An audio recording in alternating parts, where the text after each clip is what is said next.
Magandang araw sa lahat, welcome po ulit dito sa atin channel ang Biyahe y Komida. Maraming salamat sa lahat ng nag-subscribe, indeed.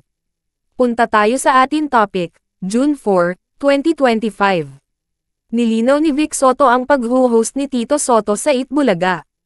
Nagbigay din ng komento si Vic Soto tungkol sa kasong estafa ng GMA Network laban sa mga executive ng tape. Bukod sa re-election ng anak na si Vico Soto bilang alkalde ng Pasig City, masaya rin si Vic Soto sa muling pagkahalal ng kapatid na si Tito Soto bilang senador ng bansa nitong 2025 elections. Pangwalo si Tito sa senatorial race. Ito ang panlimang termino ni Tito sa Senado na maituturing na record ng isang politiko sa bansa. Pahayag ni Vic sa muling pagkakahalal ni Tito, "He's okay. He's very thankful also, of course, sa Panginoon at sa lahat ng mga bumoto, at patuloy na nagtitiwala, naniniwala sa kanya. And he's a very good public servant, malinis, talagang ang tanging nasa isip lang niya ay para sa kapakanan ng bayan." Tungkol naman sa fifth term ni Senator Tito, saad ni Vic, he is a 5-time elected senator, as of now, siya yung record holder.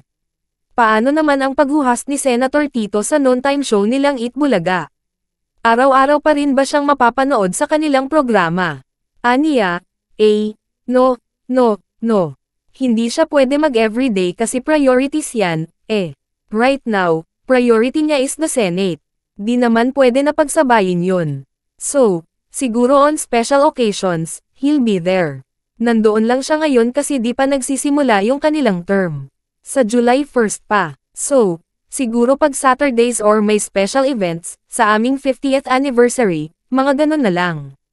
Hiningan din ng pep.ph, Philippine Entertainment Portal, ng pahayag si Vic ukol sa isyu ng tape executives na sinampahan ng reklamong estafa ng GMA Network. Ngunit, hindi ito masyadong nalinaw ni Vic. Ang tiniyak niya ay magkaibigan pa rin sila ni Mr.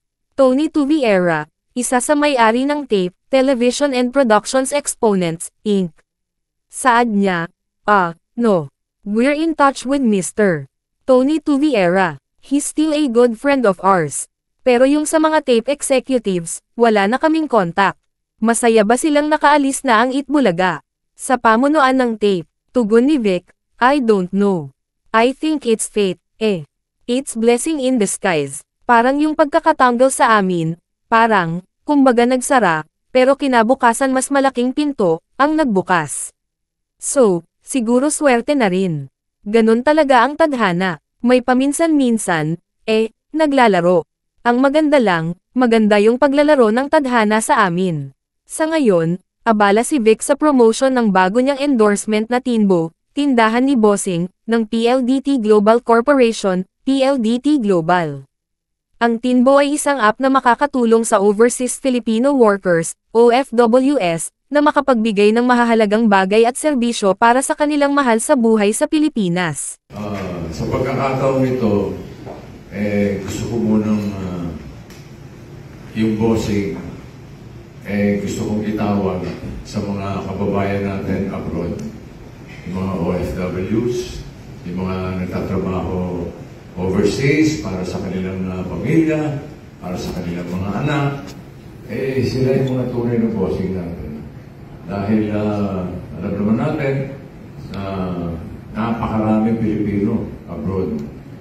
I don't have the statistics kung ilan, pero all over the world, marami tayong mga kababayang Pinoy na nagsusubikap, na nagtitiis, na mahiwalay sa kanilang mga pamilya para makapagtrabaho for reasons na for one, siguro mas malaki sweldo. Problema ng gobyerno kung bakit maliliit ang sweldo. Iwanan natin sa gobyerno yung problema yun. And this time, I am just very happy and proud to be a member of the Tinbo family. At yan ang atin latest showbiz chika update for today. Huwag kalimutan mag-subscribe. Click the notification bell for more showbiz chika updates. Like and share the video at suportahan po ang atin Facebook page. Maraming salamat sa lahat ng nag-subscribe, indeed. Magandang buhay sa lahat, Adios!